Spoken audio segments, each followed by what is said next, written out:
दोस्त- हेलो दोस्तों, नमस्ते। मैं स्मिता एक नई कहानी के साथ आपके सामने आई हूँ।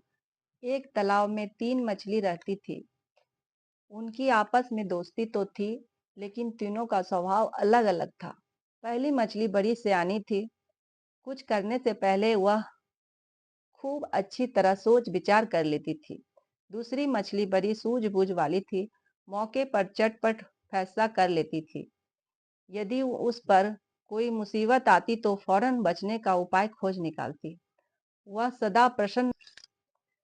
तीसरी मछली भाग्यवादी थी।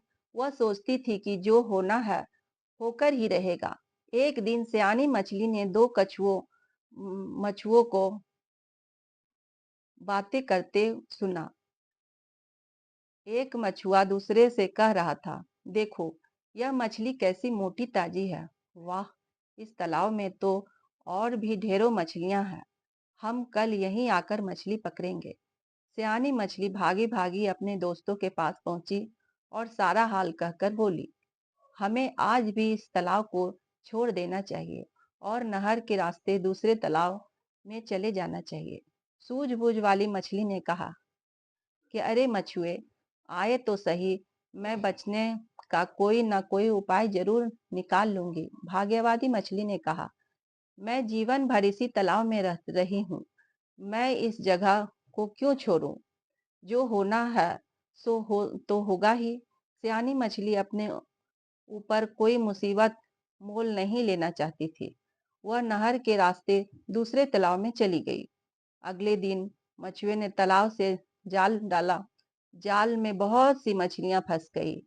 उसमें से वे दोनों मछली भी थी जो तालाब छोड़कर नहीं गई थी। सूझबूझ वाली मछली ने फौरन बचने का एक उपाय सोच लिया। वह ऐसी बन गई कि जैसे वह मरी हुई हो। मछुए ने दूसरी मरी मछलियों के साथ उसे भी निकालकर फेंक दिया। वह खिसकती हुई तालाब में जा गिरी और बच गई। भाग्य पर विश्वास करने वाले तीसरी मछली अपने को छुड़ाने के लिए उछल कूद मचाने लगी।